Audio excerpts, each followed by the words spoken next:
मंत्री केटीआर ने कहा है कि किसान बीमा योजना इसी महीने की 7 तारीख से शुरू की जाएगी। केटीआर ने स्पष्ट किया है कि देश में पहली बार किसानों के लिए बीमा योजना राष्ट्रीय हथकरघा दिवस के दिन शुरू की जा रही है। मंत्री ने बताया कि इस योजना से राज्य के लगभग 80,000 बुनकरों को लाभ होगा। 60 वर्ष से कम आयु का प्रत्येक बुनकर इस योजना के लिए पात्र है। केटीआर ने स्पष्ट किया है कि उनकी सरकार बुनकरों के कल्याण के लिए प्रतिबद्ध है। अगर बुनकरों की आकस्मिक मृत्यु हो जाती है तो उन्हें 5 लाख रुपए की बीमा का रकम का भुगतान किया जाएगा। मंत्री केटीआर ने बताया कि बुनकरों के लिए बीमा उनके परिवारों को वित्तीय सुरक्षा प्रदान करेगा। सिकंदराबाद रेलवे स्टेशन पर दंगा मामले में आरोपी को जमानत मिल गई है। हाईकोर्ट ने 16 आरोपियों को जमानत दे दी है। हाईकोर्ट ने सशर्त जमानत देते हुए 20,000 रुपए के साथ 2 जमानत देने का आदेश दिया है।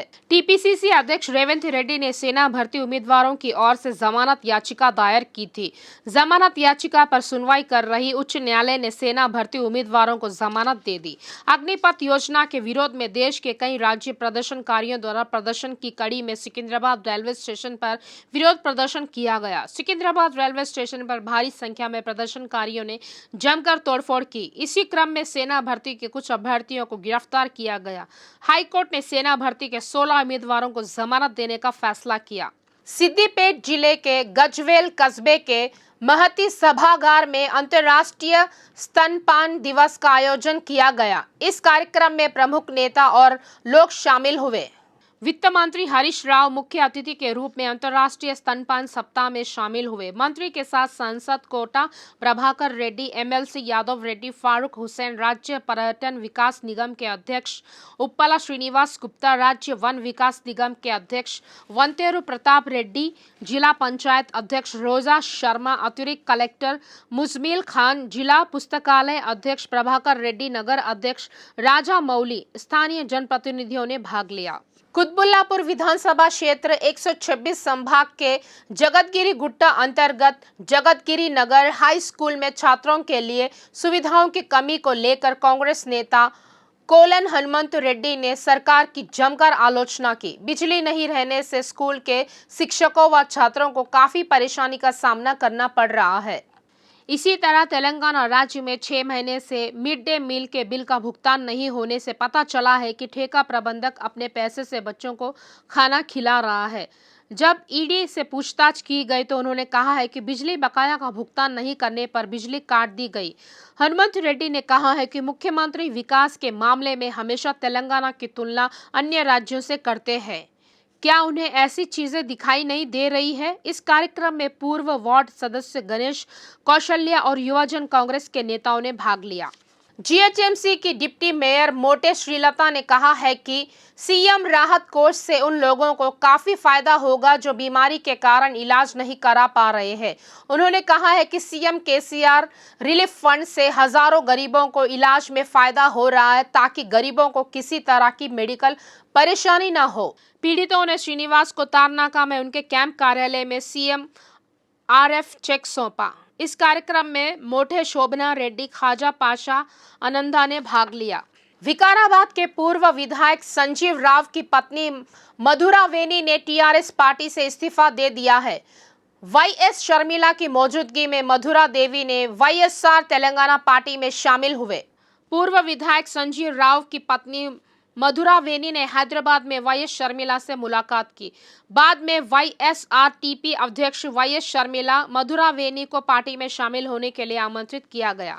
भाजपा नेता वीरेंद्र टीआरएस सरकार से खफा है। उन्होंने आरोप लगाया है कि सरकार बासरा आईटी छात्रों को उचित भोजन उपलब्ध नहीं करा पा रही है। यदि पार्टी प्लीनरी होती है तो हजारों लोगों को मुफ्त और बेहतर भोजन कराया जाता है। क्या सरकार छात्रों को बेहतर भोजन उपलब्ध नहीं करा सकती है? वीरेंद्र ने कहा है कि तेरास के मंत्री केवल यह कहते हुए शेखी भगा रहे हैं कि तेलंगाना तेजी से विकास कर रहा है, जबकि सरकार 6 को पौष्टिक भोजन उपलब्ध कराने में भी असमर्थ है। पार्षद सबीहा गौसुद्दीन ने स्थानीय नेताओं को सलाह दी कि अल्लापुर संभाग में विकास कार्य शुरू करने आ रहे विधायक माधवराम कृष्णा राव का गर्मजोशी से स्वागत करें। पार्षद सबिया गौसुद्दीन ने नेताओं को बताया कि विधायक माधवराम कृष्णराव मंगलवार सुबह 8 बजे सफदर नगर, कोत्तूर, सीतैया नगर, पद्मावती नगर में कई विकास कार्यक्रमों की शुरुआत करेंगे। उन्होंने स्टोन फाउंडेशन स्थलों का दौरा किया और स्थानीय नेताओं के साथ समीक्षा की। इस कार्यक्रम में समन्वयक वीरा रेड्डी, अब्दुल हमीद, अब्दुल रजाक, शिवा, जवीउद्दीन, सलीम, योगी, मोइज, जुबैर, भानु, वेंकटेश, अफजल गौस ने भाग लिया। मेडचल जिले के गुंडला पोचम्मा पल्ली नगर क्षेत्र में प्रजा गौसा भाजपा भरोसा के 8वें दिन भाजपा नेताओं ने बाइक रैली का आयोजन किया। बाइक रैली में पूर्व सांसद जितेंद्र रेड्डी ने हिस्सा लिया। जितेंद्र रेड्डी ने केंद्र सरकार द्वारा किए गए विकास कार्यों और राज्य सरकार द्वारा किए गए भ्रष्टाचार के बारे में लोगों को जानकारी देकर कार्यकर्ताओं को उत्साह से भर दिया। जितेंद्र रेड्डी ने बताया कि गुंडला पोचम्मा पल्ली नगर पालिका क्षेत्र के कंडाला कोया गांव में एक चौपाल कार्यक्रम आयोजित किया गया। इस कार्यक्रम में महिलाओं ने शिकायत की कि केसीआर ने चुनाव में कई वादे किए और चुनाव जीतने के बाद उन्हें नजरअंदाज कर दिया। उन्होंने कहा है कि बच्चों को नौकरी नहीं मिल रही है। उन्होंने बताया कि उन्हें अब तक ना ही डबल बेडरूम मिला है और ना ही पेंशन, यहाँ तक कि उनके पास 4 साल से राशन कार्ड भी नहीं है। मेडचल मंडल के किसी भी गाँव में कोई उचित सड़क, जल निकासी व्यवस्था या सीवरेज नहीं है। अवसर पर जितेंद्र रेड्डी ने कहा है कि वे इस दाढ़ विश्वास के साथ है कि इस बार तेलंगाना में भाजपा सरकार बनाएंगे। वे इसी विश्वास के साथ लोगों के सामने आ रहे हैं। इस कार्यक्रम में मेडचल जिला अध्यक्ष पट्टाला विक्रम रेड्डी, कोमपल्ली मोहन रेड्डी प्रमुख कार्यकर्ता और मेडचल विधानसभा भाजपा नेता ने भाग लिया। विहिप के प्रदेश अध्यक्ष सुरेंद्र रेड्डी ने चेतावनी दी है कि अगर हिंदू त्योहारों पर प्रतिबंध लगाया गया तो सरकार को उखाड़ फेंका जाएगा। सुरेंद्र रेड्डी ने मांग की कि पुलिस बोनाला त्योहार के दौरान हिंदुओं के खिलाफ दर्ज मामलों को तुरंत वापस ले। पुलिस ने आगामी गणेश उत्सवों पर बिना किसी रोक टोक के गणेश मंडप के प्रबंधन का सहयोग करने को कहा है। उन्होंने पुलिस विभाग से बोनाला त्योहार के अवसर पर दर्ज मामलों को तुरंत वापस लेने के लिए कहा, अन्यथा पूरे तेलंगाना में हिंदुओं को 100 नंबर डायल करना चाहिए और मस्जिद पर लगे माइक के बारे में शिकायत करनी चाहिए।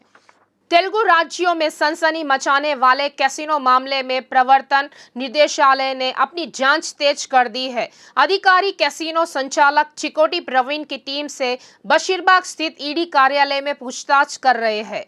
ईडी अधिकारी इस मामले में बोयनपल्ली के माधव रेड्डी और प्रवीण के साथ ट्रैवल एजेंट संपत से इस मामले में पूछताछ कर रहे हैं। ऐसा लगता है कि वे विदेशी कैसीनो छापों में हुए हवाला लेन देन की जांच कर रहे हैं। बताया गया है कि प्रवीण ने ईडी अधिकारियों द्वारा मांगे गए बैंक स्टेटमेंट को सौंप दिया है। ईडी पहले ही इस बात की सबूत जुटा चुकी है कि प्रवीण की टीम ने सैकड़ों पंटर्स को नेपाल, श्रीलंका, इंडोनेशिया, थाईलैंड और अन्य देशों में कैसीनो कैंप ले गया था।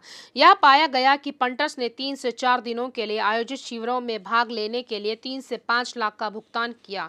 इस मामले में ईडी का भुगतान आरोप यह है कि सट्टेबाजों को कैंप में जुआ खेलने के लिए आवश्यक कैसीनो टोकन मुहैया कराने से लेकर जीत को नकद के रूप में सट्टेबाजों को सौंपने तक का सब कुछ हवाला के जरिए होता था। साथ ही ईडी को संदेह है कि प्रवीण द्वारा कमीशन के रूप में अर्जित धन इस मार्ग से एकत्र किया गया था और संपत्ति जमा हुई थी।